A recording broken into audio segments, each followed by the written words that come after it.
본 방송에서 제공하는 투자 정보는 투자 판단에 대한 조언입니다. 방송에서 제공하는 주식의 가치, 가격 상승 및 하락에 대해서는 방송사에서 보장하지 않습니다. 실시간 정보 브리핑입니다. 7월 우리나라 경상수지가 2015년 이후 9년 만에 가장 큰 흑자 기록을 썼습니다. 석유와 천연가스 등 원자재 가격 상승에도 수출이 반도체 중심으로 16% 넘게 급증한 덕분입니다. 다음 소식입니다. 연방준비제도의 9월 기준금리 인하가 기정사실로 되는 가운데 시장에서는 빅컷이 필요하다는 주장과 큰 폭의 인하가 자칫 시장에 잘못된 신호를 줄 수 있다며 베이비컷을 지지하는 견해가 팽팽하게 맞서고 있습니다. 이런 가운데 시장의 시선은 미국의 8월 고용 보고서에 집중되고 있습니다. 세 번째 소식입니다. KB증권이 KT에 대해 인공지능에 따른 사업 효율화와 관련 사업의 고성장, 밸류 프로그램 기대감까지 더해져 주가 상승이 예상된다고 전망했습니다. 투자 의견은 매수를 유지하고 목표 주가를 지난달 47,000원으로 올린 데 이어 한 달 만에 5만 원으로 다시 상향 조정했습니다. 마지막 소식입니다. 정부는 전기차 화재 발생 시 안전성을 강화하기 위해 종합 대책을 마련했습니다. 신축 건물의 지하 주차장에 화재 조기 감지 및 연소 확산 방지를 위한 습식 스프링클러 설치를 의무화하는 방안도 발표했습니다. 이에 파라텍이 상한가로 도달한 가운데 종가까지 안착 여부 확인해 보시기 바랍니다.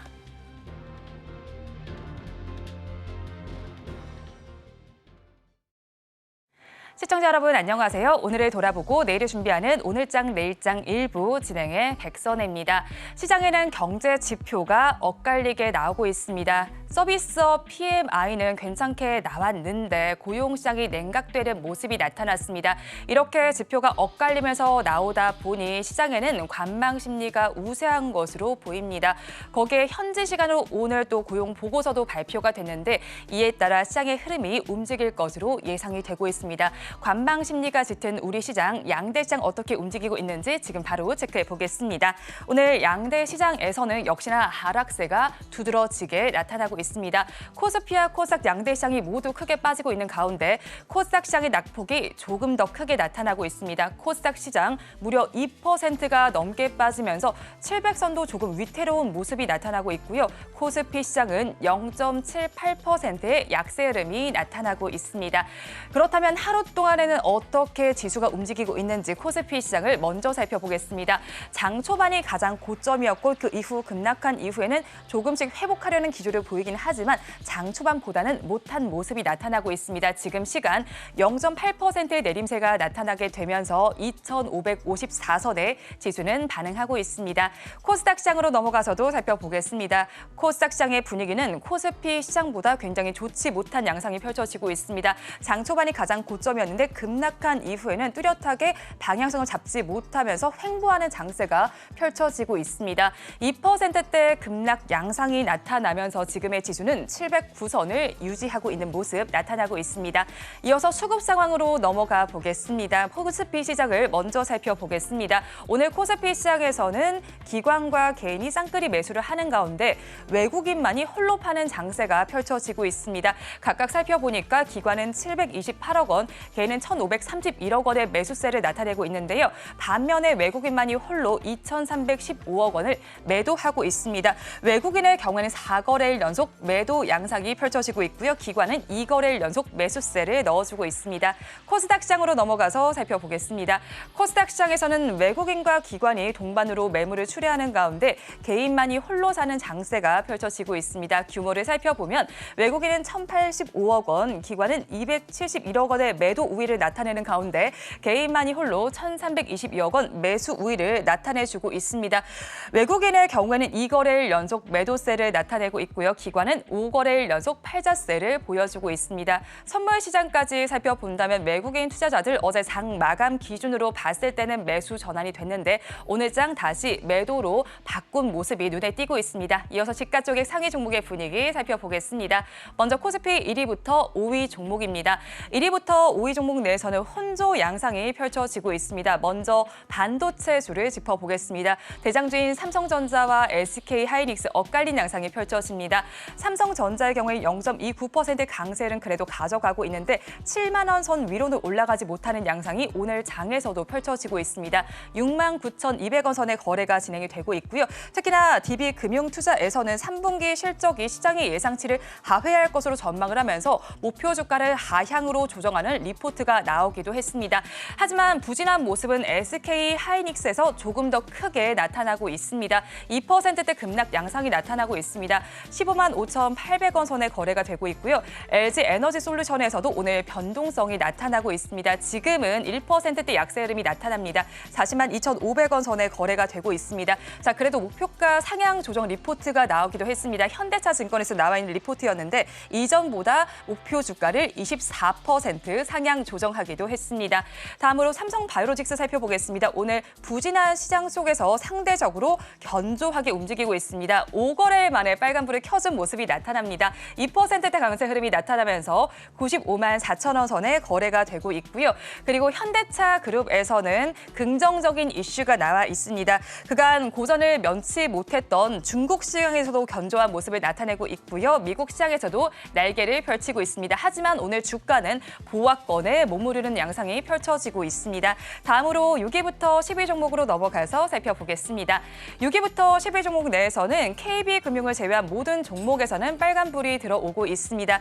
셀트리온도 역시나 5거래일 만에 상승 기조를 나타내줍니다. 1.97% 강세가 나타나면서 19만 1,700원의 거래가 되고 있고요. 기아의 양상이 조금은 더 나은 모습입니다. 0.3% 강세로 10만 1,000원 선에 거래 진행되고 있습니다. 하지만 오늘 밸류업과 관련된 금융주 내에서는 엇갈린 양상이 펼쳐지고 있습니다. KB금융은 0.95%의 내림세가 나타나는 반면에 신한지주에서는 0.53%의 강세 흐름 펼쳐지고 있습니다. 코스닥 시장으로 넘어가서도 살펴보겠습니다. 1위부터 5위 종목입니다. 1위부터 5위 종목에서는 하락세가 짙은 모습이 나타나고 있습니다. 오늘도 시총 1위를 향한 싸움은 치열하게 나타나는 것으로 보입니다. 에코프로 BM의 낙폭이 더 크게 나타나면서 알테오젠이 다시 또 시총 1위 자리를 차지했습니다. 지금 0.98% 내림세가 나타나면서 30만 4천 원 선의 거래 진행되고 있고요. 하지만 에코프로 BM 더 많이 빠집니다. 4.25% 내림세로 16만 원 선에 거래됩니다. 에코프로의 낙폭 역시나 두드러지고 있습니다. 4.9%의 내림세가 나타나고 있고요. 엔캠이 더 많이 빠집니다. 6%대 급락 양상 펼치면서 16만 9,100원 선에 거래가 되고 있습니다. HLB 오늘 약세를 보이는 가운데 이슈가 하나 있습니다. 자회사에서 이슈가 나와 있습니다. HLB 이노베이션이 베리스모 테라퓨틱스를 100% 자회사로 편입하는 절차에 들어갔다는 소식이 들어오고 있습니다. 6위부터 10위 종목으로 넘어가서 살펴보겠습니다.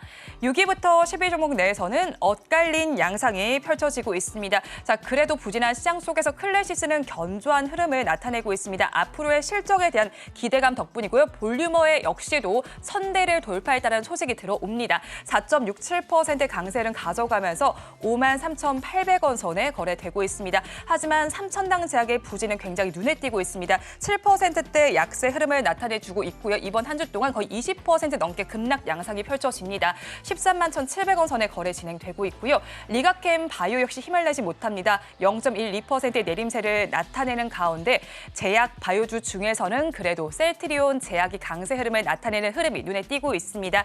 1.67%의 강세로 66,800원 선에 거래가 되고 있습니다. 시장 상황은 저와 함께 살펴보셨고요. 본 방송에서 제공하는 정보는 투자 판단에 대한 조언일 뿐 해당 주식의 가치와 수익률을 보장하지는 않습니다. 서울경제TV와 서울경제신문은 당사의 브랜드입니다. 최근 당사를 사측하는 피해 사례가 늘어나는 만큼 각별히 주의를 해주시기 바랍니다. 또 저희 방송 유튜브를 통해서도 보실 수 있습니다. 유튜브 검색창에 서울경제TV라고 검색하시면 저희 방송과 함께 하실 수 있으니까요. 많이 참여해 주시기 바랍니다. 9월 6일 금요일입니다. 오늘장 내일장 일부 본격적으로 출발합니다.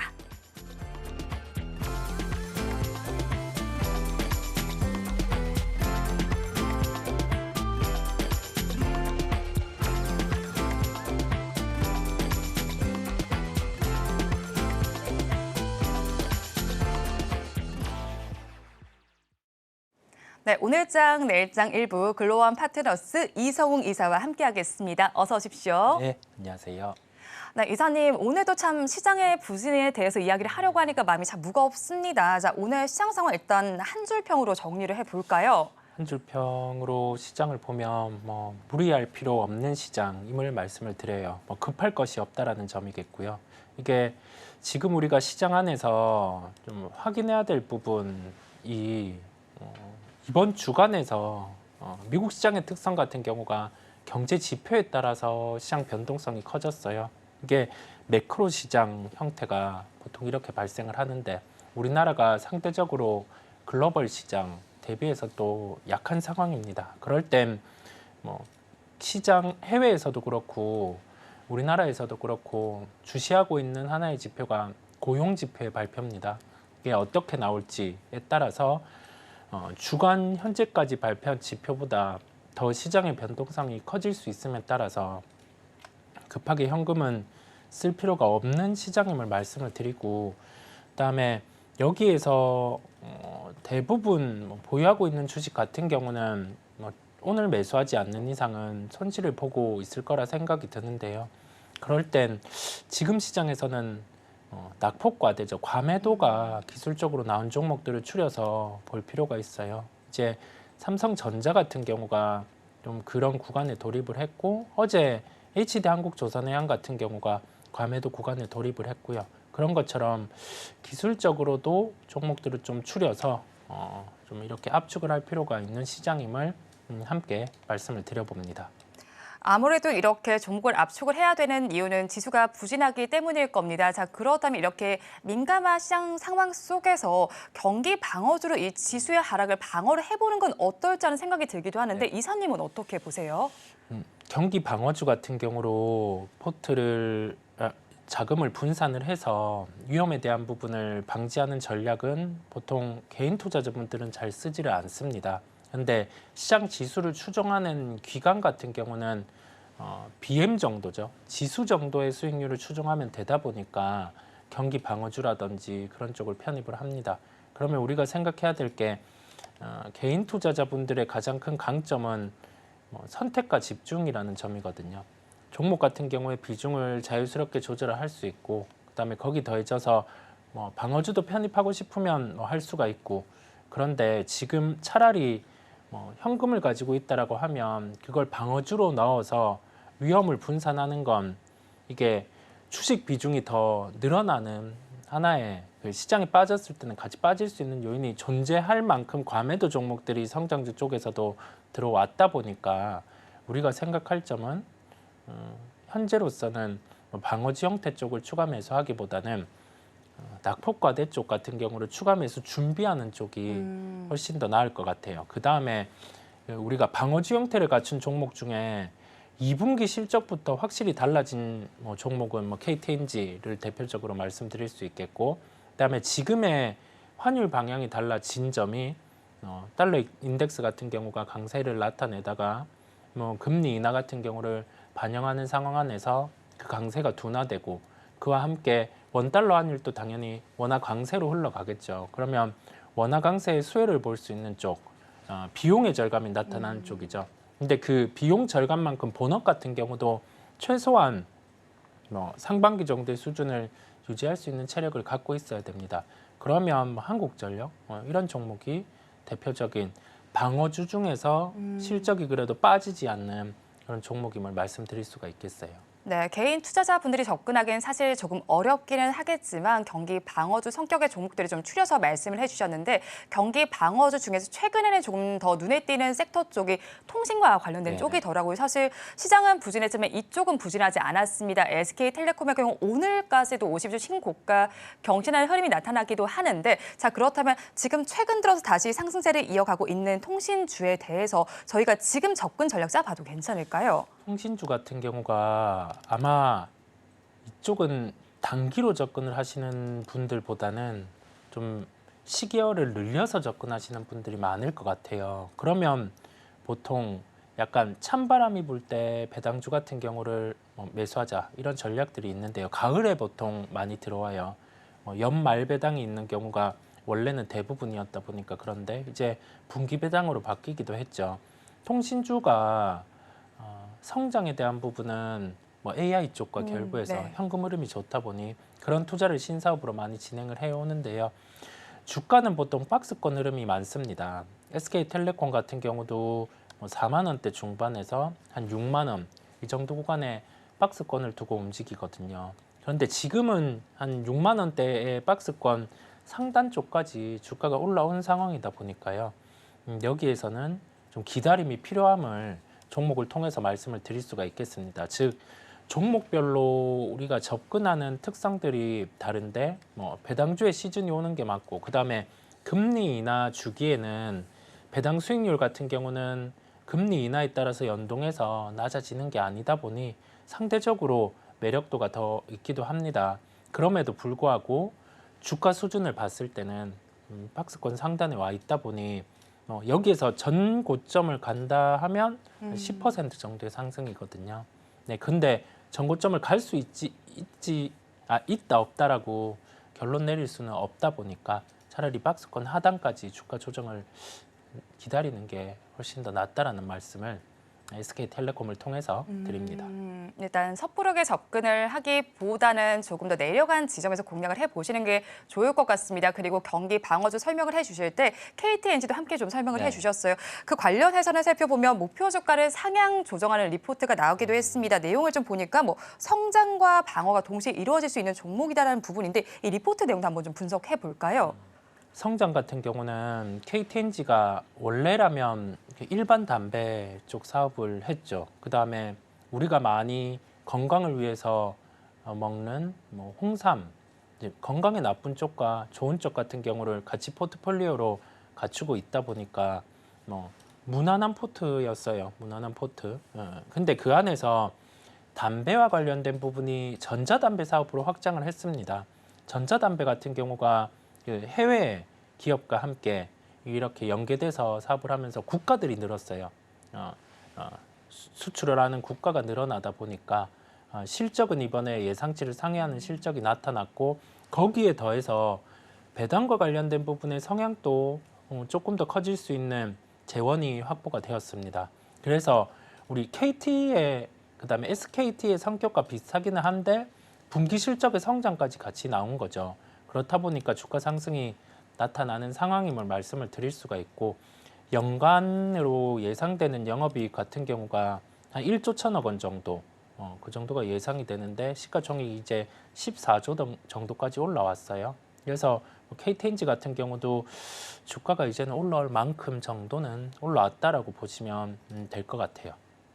네, 주가가 지금 KTNG 같은 경우 올라올 만큼 올라온 지점이다라고 정리를 해주셨고요. 이제 경기 방어주가 조금 더 부각을 받는 이유는 역시나 시장이 좀 침체되고 있는 국면이기 때문일 겁니다. 그렇다면 최근에 경기 민감주는 또 추세가 어땠나요?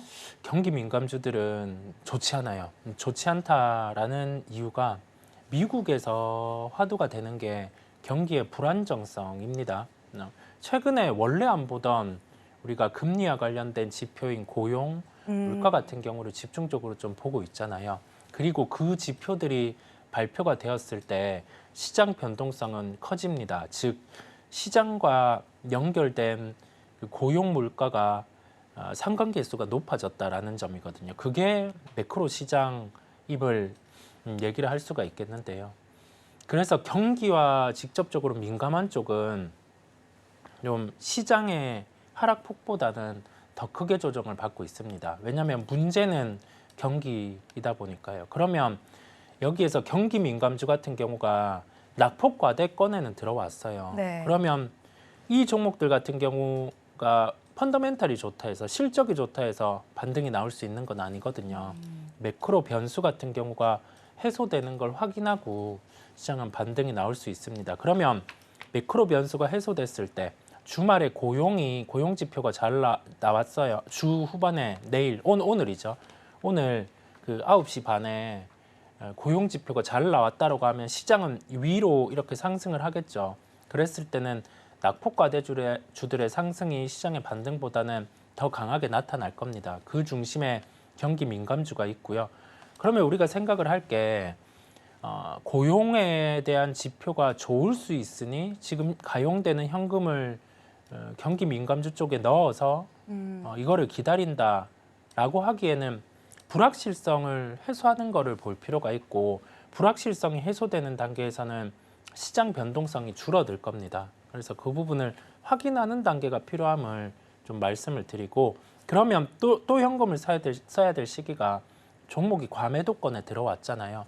고용이 잘 못 나왔어요. 네. 그러면서 미국 시장이 하락이 나왔습니다. 그러면서 월요일에 우리나라 시장 같은 경우가 개파락하면 지수로도 이제 과매도권에 다 들어가게 돼요. 그러면 그 부분을 활용해서 현금을 쓰는 매수 전략도 충분히 가능함을 말씀을 드립니다. 네, 어떻게 지금 지점에서 전략을 짜가면 좋을지 정리를 해주셨고요. 오늘도 사실 반도체 쪽은 좀 부진한 모습이 계속해서 나타나고 있습니다. 브로드컴 실적 발표가 있었는데 사실 이번 실적 자체는 뭐 나쁘지 않았는데 앞으로의 가이던스가 좀 문제였던 것 같아요. 뭐 그게 우리 모든 반도체주에 영향을 미친다고 볼 수는 없겠지만 그래도 단기적으로 이 이벤트를 바라봤던 만큼 이 부분도 좀 해석이 필요할 것 같은데요.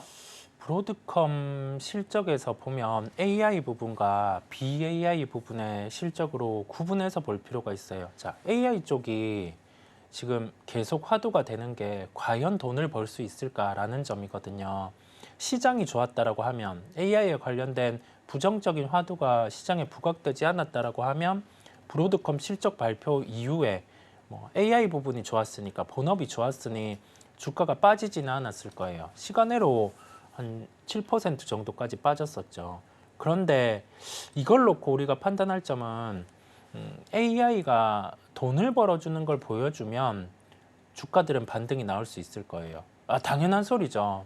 못 버는 거를 벌어주는 걸 확인하면 주가는 반등이 나올 텐데 그래서 최근에 이야기가 많이 회자되는 게 오픈 AI 같은 경우가 이제 과금 형태 같은 경우를 진행한다라고 합니다. 그래서 이게 뭐 유저들이 모여서 다시금 돈을 벌어주는 걸 보여주면 반도체라든지 이쪽 뭐 AI 쪽에 계속 시설 투자를 하는 종목들은 주가가 달라질 수 있을 것으로 보이고요. 또 이 또한 좀 확인해야 되는 단계고 우리나라 반도체주, 그다음에 브로드컴, 뭐 엔비디아 이렇게 연결해서 보면 매출 총익률 같은 경우가 높은 기업들 쪽으로 접근하는 게 낫습니다. 그러면 우리의 선택은 엔비디아 같은 경우를 조정 시에 선택하는 게 맞겠죠. 한 100불이야 뭐 이런 식으로 조정이 나왔을 때 엔비디아를 우선적으로 선택을 하고 그러면서 엔비디아가 만약에 4분기 실적이 미뤄졌던 블랙웰 같은 경우가 인도되면서 실적이 나오는 걸 보여주면 그때는 이제 주변 종목들 뭐 해외에 다시금 HBM 관련된 장비주들을 매수를 한다거나 아니면은 우리나라 이제 전자 하이닉스 외에 지금 주가가 하락하고 있는 후공정 장비주들을 산다든지 그런 식으로 좀 확산은 확인을 하고 할 필요가 있고요. 지금은 이 산업 안에서 1등주에 네. 집중할 필요가 있겠어요. 그 부분은 엔비디아, 뭐 우리나라로는 삼성전자, SK 하이닉스 이렇게 좀 압축해서 볼 필요가 있음을 한 번 더 말씀을 드립니다. 네, 반도체주에 대해서 선행적으로 확인할 부분이 있습니다. 그리고 1등주 엔비디아 혹은 삼성전자, SK 하이닉스의 흐름까지 짚어보시면 좋겠습니다. 이어서는 특징적인 섹터의 흐름을 알아보겠습니다. 은혜로운 섹터 장은혜 캐스터와 함께합니다.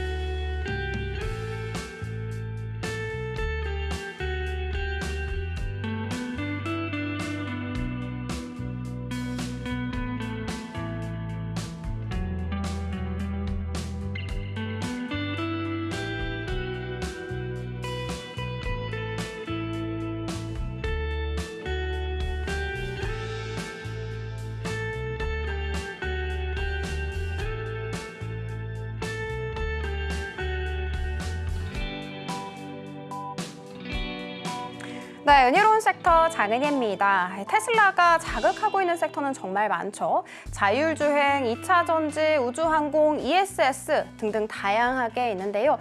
요즘에는 자율주행 관련해서 이슈가 많이 들려오는 것 같습니다. 특히 간밤에도 공식 X 계정을 통해서 FSD 로드맵을 공개를 했거든요. 어떤 내용이 있었는지 한번 살펴보도록 하겠습니다. 자, 일단 테슬라가 내년 1분기쯤에 중국과 유럽에 FSD를 판매를 할 것이다 라고 이야기를 했습니다. 여기에서 FSD라는 것은 Full Self Driving입니다. 그러니까 완전 자율주행 소프트웨어다라고 생각을 해주시면 됩니다. 이뿐만이 아닙니다. 자율주행 거리를 6배나 늘린 V13 버전을 오는 10월에 출시를 할 것이다 라고 이야기했습니다. 사실 앞으로 자동차는 더 이상 운송수단이 아닙니다. 마치 휴대폰과 비슷해진다라고 생각을 해주시면 되는데요. 여기에서 테슬라는 자동차계의 애플이 되고 싶어 하는 것 같습니다. 사실 애플 같은 경우에는 스마트폰 기기를 팔아서 돈을 벌기도 하지만 이 기기 안에 탑재되어 있는 애플 스토어 이런 것들이 있잖아요. 이 소프트웨어를 통해서 돈을 벌기도 하거든요. 이와 같은 논리입니다. 이것처럼 테슬라는 전기차를 팔아서 돈을 버는 것이 주 목적이 아니라 전기차가 충전소에 가서 충전을 할 때 데이터를 수집을 할 수 있거든요.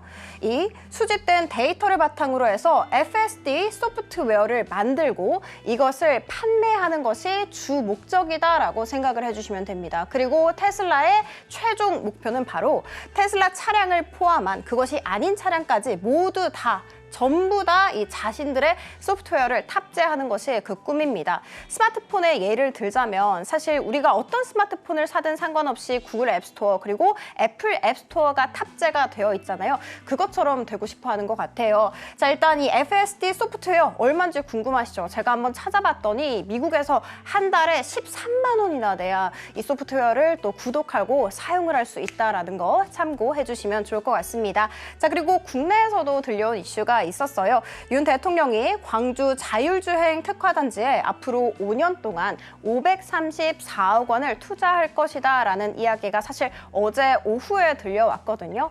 그래서 SOS랩 같은 경우에는 장 후반 들어서 강하게 말아 올리면서 두 자릿수 급등 나오면서 마감을 했습니다. 그리고 오늘 정규장에서도 장 초반만 하더라도 두 자릿수까지 급등세를 보였지만 이내 윗꼬리가 지금 길게 달려있는 상황이고요. 피런티어 같은 경우에는 차량용 카메라이죠. 오늘 장 초반부터 상한가까지 안착했습니다만 지금 현재는 조금 풀려있는 상황입니다. 스마트 레이더 시스템 같은 경우에는 라이다 관련주이고요. 라닉스는 통신기술 솔루션, 그리고 마지막으로 넥스트책 같은 경우에는 차량용 반도체 기업인데 여기에서 특징적인 것은 퓨런티어를 제외한 모든 종목들이 윗꼬리를 길게 달고 있는 상황이다라는 것입니다. 자, 첫 번째 이슈 정리를 해보도록 하고 두 번째 이슈로 들어가 보도록 하겠습니다. 제약바이오 이야기 빼놓을 수 없을 것 같습니다. 대형 이벤트들이 줄줄이 있기 때문인데요. 이제 제약바이오가 물리적인 치료를 넘어서서 우리에게 정신적인 치료, 그러니까 금융치료까지 해줄 수 있을지 이벤트 한번 자세히 살펴보도록 하겠습니다. 미국의 생물보안법이 바로 다음 주에 하원의 의결 표결에 붙여질 예정이라는 이야기 많이들 들어보셨을 것 같은데요. 여기에서 생물보안법이라는 것은 쉽게 말해서 미국의 바이오 기업들, 이런 여러 가지 바이오 산업이 있잖아요. 중국과 거래를 제한하는 것이다라고 생각을 해주시면 됩니다. 자, 그러면 통과될 수 있을지 없을지 궁금하잖아요. 통과될 것이다.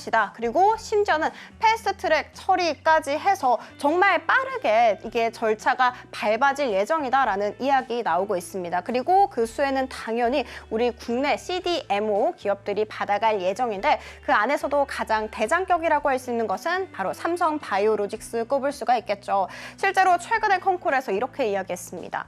관련 계약 문의가 무려 2배 이상 증가를 했다라고 이야기를 했거든요. 그래서 제가 주가 흐름을 한번 살펴봤어요. 사실 지난 1월 25일에 이 생물보안법이 처음으로 발의가 됐었거든요. 그 이후로 95만 원, 지금 현재 95만 원께에서 거래가 되고 있어서 계산을 해봤더니 주가가 21%나 껑충 뛰어 있는 상황이었습니다.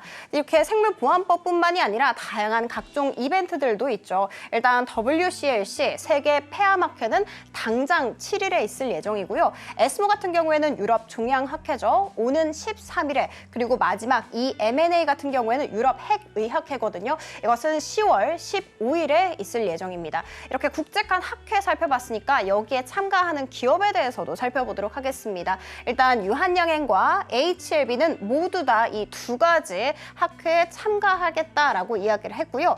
이 유한양행 같은 경우에는 랭라자 빼놓을 수가 없는데 단독요법에 대한 결과를 여기에서 또 처음으로 공개를 할 것이다라고 합니다. 사실 랭라자 같은 경우에는 리브리반트와 함께 병용요법으로 쓰였잖아요. 그런데 병용이 아닌 단독이라는 점 체크해 드리도록 하겠습니다. 자, 그리고 HLB 같은 경우에는 이 리보세라닙이 최근에 미국 FDA 허가를 또 받지 못해서 주가가 그대로 고꾸라진 적이 있었는데 미국 재진출을 위해서 열심히 도전 중에 있습니다. 여기에 대해서 9건의 연구 결과를 또 자신들이 공개를 할 것이다 라고 이야기를 했고요.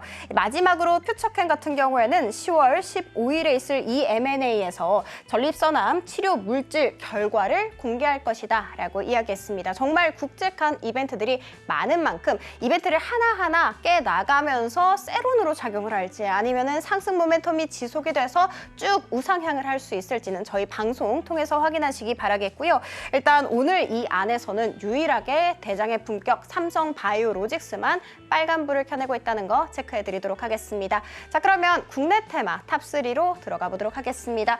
오늘 상단에 이름을 올리고 있는 것은 바로 DB 그룹주인데요. 이 안에서도 DB 금융투자 엄청납니다. 20% 넘는 불기둥을 뿜어내고 있는데 당연히 파격적인 밸류업 공시가 역할을 톡톡히 했기 때문입니다. 중소형 증권사에서는 처음으로 이 밸류업 공시를 내놓은 것이고요. 그리고 굉장히 파격적이었습니다. ROE 같은 경우에는 10% 이상, 주주 환원율은 무려 40% 이상 끌어올리겠다라고 이야기를 했는데 최근 5년간 주주 환원율 살펴봤더니 27% 수준이었습니다. 그러니까 13% 이상 더 끌어올리겠다라고 이야기를 한 것이고요. 다른 증권사와 함께 비교를 해봐도 월등하게 높은 수치였다는 거 체크를 해드리도록 하겠습니다. 자, 이 같은 소식 속에 오늘 DB까지 함께 손잡고 오름세를 보여주고 있습니다. 다음으로 들어가 보도록 할게요. 오늘 2차 전지는 하락 쪽에 이름을 올리고 있습니다. 현대차 쪽에서 좋지 않은 악재를 꺼내놓게 됐는데 앞으로 3년 동안 유럽에 판매할 수 있는 이 판매 목표치를 무려 25%나 축소할 것이다 라고 이야기를 했습니다. 유럽 요즘 굉장히 재정 상황이 부담스럽고 좋지 않다라는 이야기 들어보셨을 것 같은데요. 전기차 보조금을 축소하거나 폐지를 하고 있는 상황입니다. 그래서 이렇게 목표치를 내려잡게 됐습니다. 오늘 이 안에서는 엔캠이 5% 넘는 급락세를 면치 못하고 있습니다.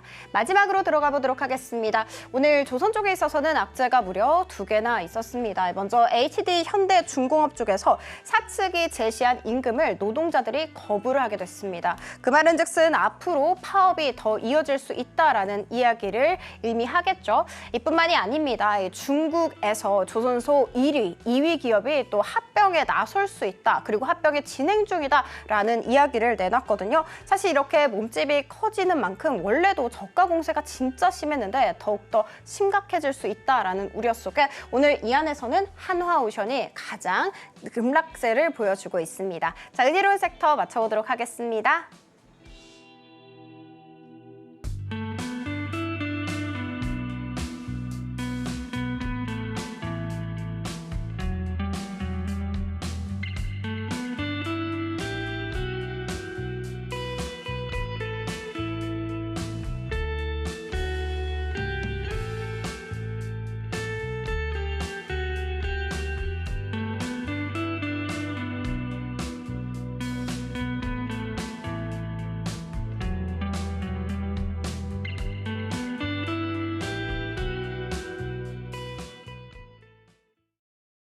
네, 특징적인 섹터의 흐름 함께 살펴보셨는데요. 이사님께서는 이 안에서 어떤 섹터의 흐름이 눈에 띄셨을까요? 낙폭과대나 과매도를 오늘 계속 말씀드리고 있어요. 그렇다 보니까 업종도 그에 맞춰서 반도체 업종 쪽으로 한번 살펴보고자 합니다. 대형주랑 중소형주를 구분해서 말씀을 드렸었습니다. 근데 지금 선택과 집중이라는 단어까지 함께 문장까지 함께 말씀을 드렸었어요. 그 상황이 왜 그렇냐라고 하면 우리가 지금 시장이 힘이 없이 빠지고 있습니다. 빠지는 상황 안에서 해외 대비해서 우리나라가 약하고 그러면 주도주군을 이탈하는 현상이 발생을 해요. 그 기준은 고점 대비해서 30% 종목이 밀렸을 때 발생을 하는 거고, 삼성전자 기준으로는 지금 8만 8천 원 정도에서 이 수치를 빼보면 한 6만 원대는 지켜줘야 되는 흐름입니다. 주기상으로 한 6만 6천 원대 같은 경우는 좀 강한 가격 메리트가 발생하기도 하고요. 그걸 기억하시고 종목을 볼 필요가 있고, 기술적으로 이제 낙폭과대 구간에 들어왔습니다. 그렇다 보니까 시장이 여기에서 주도주에 대해서 이탈하지 않은 상황이긴 해요. 가격으로는. 그 상황에서 중소형 쪽은 이탈을 했단 말이죠. 시장이 반등이 나올 때는 낙폭과대 쪽 먼저 반등이 나오고, 다른 업종들과 비교를 해봤을 때 낙폭과대 상황까지 조정이 나왔기 때문에 삼성전자 같은 경우는 대표적인 낙폭과대, IT 중에 낙폭과대라고 할 수가 있고, 그다음에 SK 하이닉스 같은 경우는 낙폭과대 가격 구간이 한 15만 원 정도가 됩니다. 거의 지금 가격이랑 비슷하죠. 그러면 여기에서 SK 하이닉스를 보유하고 계신 분들은 지수 하락하면 다 밀리겠죠. 네. 근데 낙폭과대 쪽으로 추려서 15만 5천 원 정도 거래되고 있는데 15만 원대 이하에서는 손실을 보고 계신 분들은 추가 매수도 가능한 가격대임을 말씀드릴 수가 있겠습니다. 그 다음에 중소형주 같은 경우가 우리 한참 HBM 얘기를 많이 했었잖아요. HBM 후공정 같은 경우 국산화 장비의 중요성, 이런 종목들에 대한 얘기들이 많았는데, 기술적으로 낙폭과대 쪽으로 들어온 종목은 테크윙이라는 종목이 있어요. 지금 시가총액은 한 1조 2천억 원 정도, 1조 1,800억 정도까지 하락을 했는데, 이 종목도 1조 원대 시가총액, 즉 한 10% 정도 이상 더 하락을 하면 1조 원대 시가총액에 이제 들어오는 상황이거든요. 그렇다 보니까 그 정도에서는 좀 시장이 반등할 때 강한 반등이 나타날 수 있고, 또 PSK 홀딩스라는 종목이 있습니다. 개인 투자자분들이 꽤 많이 가지고 있는 종목이기도 할 텐데요. 이 종목 같은 경우도 지금 보면 시가총액은 1조 1천, 아직 업데이트가 안 됐네요. PSK 홀딩스는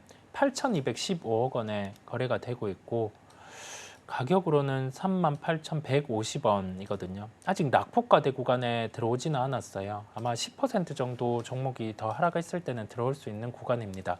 그러면 우리 여기에서 보면 중소형주 쪽은 한 10% 정도 하락이 더 해야지 낙폭과대로 네. 들어오고, 대형주 같은 경우는 지금 낙폭과대 거의 다 들어왔잖아요. 하이닉스는 한 5% 정도 더 남기는 했지만, 그걸 보면 시장이 돌려줄 때 아까 말씀드린 것처럼 주도주에 이탈하지 않은 낙폭과대 같은 경우가 먼저 반등이 나옴에 따라서 IT 대형주를 볼 필요가 있음을 말씀을 드리고, 또 하나 더 말씀을 드려보면, 우리가 주도주의 이탈 조건, 주도주가 살아있는지를 생각해 볼 필요도 있고, 주도 시장이 어딘가 이거를 생각해 볼 필요가 있어요. 우리나라 시장 같은 경우는 지금 주도 시장이 아닌 상황이다 보니까, 지금의 주도 시장은 미국이다 보니 미국 시장이 반등 나와야 그에 맞춰서 일부 반등이 나오고, 미국 시장이 밀리면은 더 강하게 밀리는 현상이 나타나고 있거든요.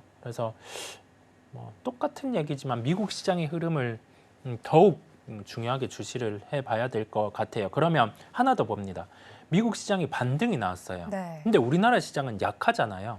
거기에서 연결해서 우리나라 시장이 미국 시장을 받는 다음 거래일에 강세가 나타낼지 여부는 우리나라 야간 선물 추이를 보시면 돼요. 야간 선물이 보통은 미국 시장이 1% 정도 올라갈 때 우리나라 야간 시장은 우리나라 갭 상승을 한 4, 50포인트 할 정도로 지금은 빠져 있거든요. 그렇다 보니까 미국 시장 한 1% 올라갈 때 우리나라 시장이 선물 기준, 야간 선물 기준 한 8포인트 이상 올라간다. 그러면 이제 다음 날 같은 경우는 평소보다 매수세가 강하게 들어올 수 있겠구나라고 좀 연결해서 생각을 해보시면 도움이 되겠습니다. 네, 일단 반도체 중에서도 대형주냐 중소형주냐를 먼저 봐야 될 것 같고, 거기에 미국 시장, 거기에 야간 선물 시장까지 추이를 살펴봐야겠습니다. 그런데 낙폭 과대 구간에 있다라고 정리를 해주신 대형주 단에서 삼성전자의 경우 오늘 또 새로운 리포트가 나왔는데 목표 주가를 또 하향 조정하기도 했더라고요. 이 리포트는 어떻게 보셨어요? 3분기 영업이익 예상치를 12조 원에서 한 10조 원 정도로 조정을 했어요. 그 세부 내용을 보니 이제 비용 반영 부분을 중심으로 얘기를 했습니다.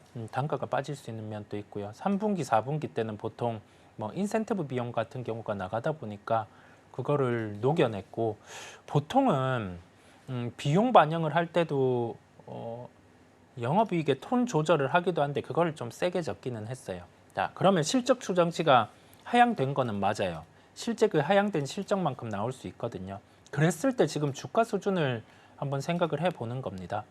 추정치 하향이 나올 때 보통 주가 같은 경우는 고점인 경우가 많아요. 사이클 같은 경우에 막바지인 하나의 징후인 거죠.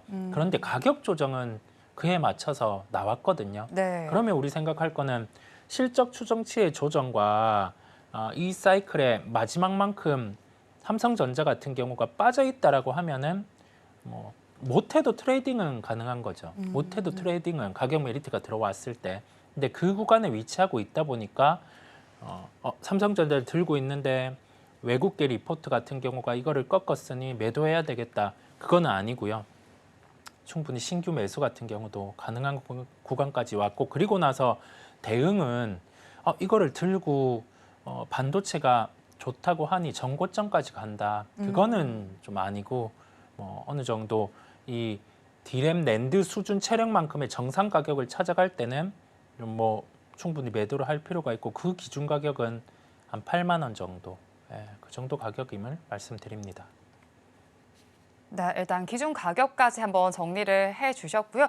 자, 이어서는 저희가 한번 2차 전지 그리고 뭐 FSD 자율주행과 관련된 쪽으로 넘어가 봐야 될 것 같아요. 테슬라의 급등 이후에 사실 2차 전지 쪽은 반응이 없지만 오늘 장에서 더 부각을 받는 부분이 바로 자율주행 쪽입니다. 내년에 뭐 유럽과 중국에서도 판매를 확대하겠다는 계획을 내세웠는데 장중에도 변동성이 계속 나타나고 있는 것 같기는 해요. 자율주행차는 그래도 사실 지금 바라보기엔 좀 이르다라는 의견도 있긴 하던데 이사님께서는 어떻게 바라보세요?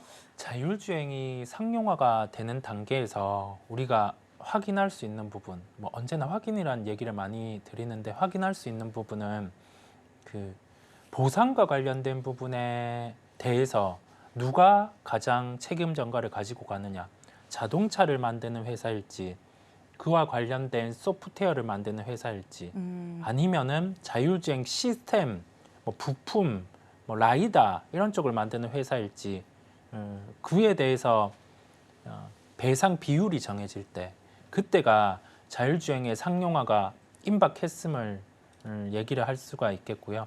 지금은 계속 데이터 수집의 단계예요. 우리나라 같은 경우도 저기 판교 쪽 가면 이게 돌아다니고 있거든요. 수집 때문에. 돌아다니고 있다 보니까 그 데이터 수집이 이루어지면 또 레벨 3, 그 이상 레벨 4 이게 더 가능하게 되겠죠. 그래서 생각할 점은 지금 주식시장에서는 스케줄이 잡혔다 보니까, 테슬라의 스케줄이 잡혔다 보니 관련된 종목들이 반응을 하고 있는데, 이거는 트레이딩 관점입니다. 오늘은 또 시장도 안 좋고 때마침 테슬라가 멘트를 했다 보니 주가가 이렇게 흘러가는데요. 본게임이라고 하죠. 본게임은 아까 말씀드린 배상에 대한 부분에 그런 비율이 딱 정해질 때, 그때 같은 경우는 이제 종목들을, 자율주행 관련된 종목들을 강하게 가지고 갈 수가 있겠죠.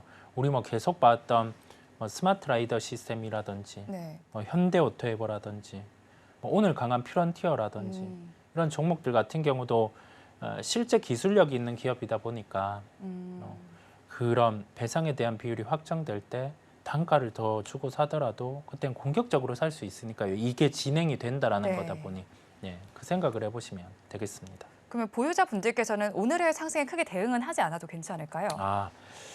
한 개 종목 같은 경우가 상한가에 딱 가졌으면 이게 뭐 다음날 갭상승을 보고도 갖고 갈 수가 있겠는데요. 아직은 상한가에 도달하지는 않았어요. 퓨렌티어가 상한가에 갔다가 좀 갔다가 지금 풀리고, 내려 이런 현상이 있거든요. 뭐 1등주를 본다라고 하면 퓨런티어고, 퓨런티어 같은 경우는 장 막판에 상한가에 도달하지 못하면 또 좀 폭을 이렇게 좀 폭을 줄이는 흐름이 나타날 수는 있어요. 근데 뭐 그 시가의 기준을 잡거나 아니면 가격 기준 지금 추격을 할 필요는 없지만 이 재료는 9월, 10월까지 지속이 돼요. 그래서 좀 1등주 같은 경우는 한번 뭐 추가로 보유해보는 전략으로 말씀을 드려봅니다. 네, 일단 지금 뭐 당장 대응을 하시기보다는 1등주를 위주로 한번 바라보시면 좋을 것 같습니다. 그리고 뭐 전기차와 관련된 이슈가 나왔으니까 정부에서 또 대책이 나오지 않았습니까? 화재와 관련해서 종합 대책을 발표했는데 이 부분에서 어떻게 평가하실까요? 이게 참 쉽지 않아요. 네. 화재가 이번 여름이 다른 때의 여름보다 유난히 더 순간 온도 같은 경우가 높았다 보니 이 열에 대해서 좀 열섬 현상 같은 경우도 더욱 강했습니다. 그래서 전기차와 관련된 배터리 같은 경우는 열에 약한 면이 있다 보니까 좀 화재가 발생을 한 거고요. 그런데 그래서는 안 되지만 이런 일들이 또 있어서는 안 되지만 과거에도 계속 있어 오기는 했어요. 언론화가 강하게 안 되었다 보니까. 그런데 그러면 여기에서 이제 대책을 내세우는 거죠. 뭐 배터리에 대한 전압을 낮게 하거나 온도 관련된 전체적인 BMS 시스템을 강화하거나 그런 부분에 대한 대책인데요. 좀 기술적으로 좀 더 업그레이드 된다라고 하면 전기차 쪽 같은 경우도 뭐 판매가 더 늘어날 수 있구나 한데 대책으로는 조금 약하기는 했어요. 네, 그렇다 보니까 우리가 관련된 종목들 반응이 계속 되어 왔어요. 네. 뭐 민테크라든지 뭐 화재 관련된 종목은 상한가 가기도 했고 그런 상황인데요. 이쪽은 이제 거의 뭐 하나의 테마에 막 빠지다 보니까 네. 예, 가지고 가기보다는 차익 실현, 뭐 스프링클러 관련된 종목 상한가 가기는 했는데 뭐 네. 다음 거래일 정도 이제 갭 상승 나오면 매도 이런 식이 된 부분을 열어둡니다. 네, 오늘 뭐 이제 스프링클러 관련해서 뭐 파라텍을 좀 대표적으로 볼 수 네네. 있을 것 같은데 지금 뭐 상한가 흐름 나타내고 있고 오늘 뭐 종가까지도 안착하는 여부를 체크를 하고 그 다음 장에 대응을 해보자 이런 말씀이신 게 맞을까요? 네, 이미 상한가에 들어간 상황이고 이게 장이 만약에 또 여기에서 지수 낙폭이 더 커지면 네. 상한가에 간 종목도 우리 심리가 좀 이렇게 상한가 잔량이 뭐 지금 한 48만 주 정도인데 20만 주 뭐 그 이하로 떨어지면 매도가 매도를 부르는 현상이 나타날 수는 있어요. 뭐 그런 게 아니라고 하면 뭐 오늘 요 상한가 들어간 잔량을 막판까지 유지해 준다라고 하면 뭐 갭 상승이 나올 테니 보유를 하고 갈 수가 있고 하다는 말씀드립니다. 네, 일단 오늘 뭐 파라텍의 경우에는 추세선 기준 120에서도 돌파하는 양상이 나타나기는 했는데 마감까지 종가에 상한가 안착하는지 여부도 살펴보시고 다음 장에서의 흐름까지 체크를 해보시면 좋겠습니다. 또 제약 바이오스 이야기도 해봐야겠습니다. 여러 가지 학회가 있는 만큼 이 학회 이벤트도 연결해 볼 수 있는 종목들을 집중을 해봐야 될 것 같은데요. 우리가 학회가 있을 때 기술 수출이 나타나는 경우가 있어요. 그래서 보통 학회 이전에 우리가 제약바이오주들을 이벤트로 매수를 했다가 실제 학회 일정 때는 매도하는 경우가 대부분입니다. 그래서 그 부분에 대해서 시장이 받아들이는 특성을 먼저 볼 필요가 있고 그러면 지금 주가 수준들은 좀 종목들이 또 다 빠졌어요. 시장 네. 영향도 있고 하다 보니까 그러면 학회에 참여하는 기업들 같은 경우를 추려볼 수는 있죠. 다만 그리고 나서 실제 학회 일정 때는 시장의 심리, 뭐 대응, 학습 효과를 통해서 매도가 나올 수 있다 보니까 뭐 참여된 기업은 이벤트 정도로 한번 살펴보시면 되겠습니다. 네, 참여된 기업 중에서도 또 눈에 띄는 건 바로 유한양행일 것 같습니다. 일단 FDA 승인을 받은 부분을 렉나자와 리브리반트의 병용 요법이었는데 이번 폐암학회에서는 렉나자의 단독 요법에 대한 발표가 있을 예정입니다. 사실 요즘에는 다시 너무 고점에 대한 부담감 때문인지 하락세를 나타내기도 했는데 앞으로의 추세는 어떻게 진단해 볼까요?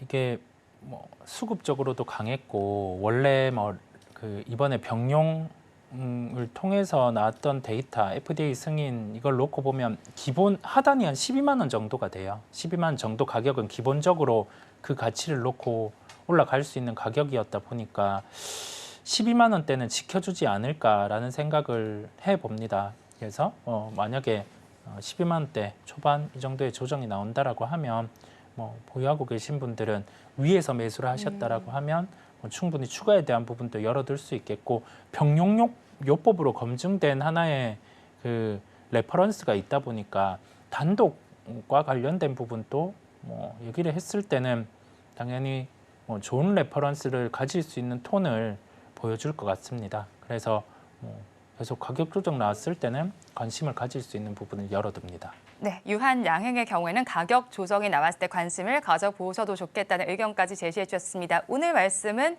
여기까지 듣겠습니다. 지금까지 글로원 파트너스 이성웅 이사와 함께했습니다. 고맙습니다. 네, 감사합니다.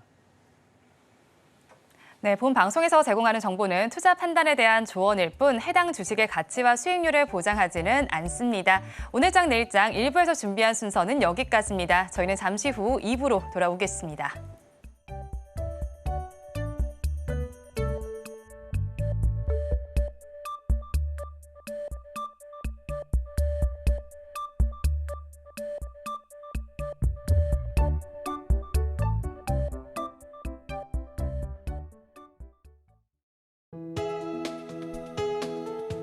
본 방송에서 제공하는 투자 정보는 투자 판단에 대한 조언입니다.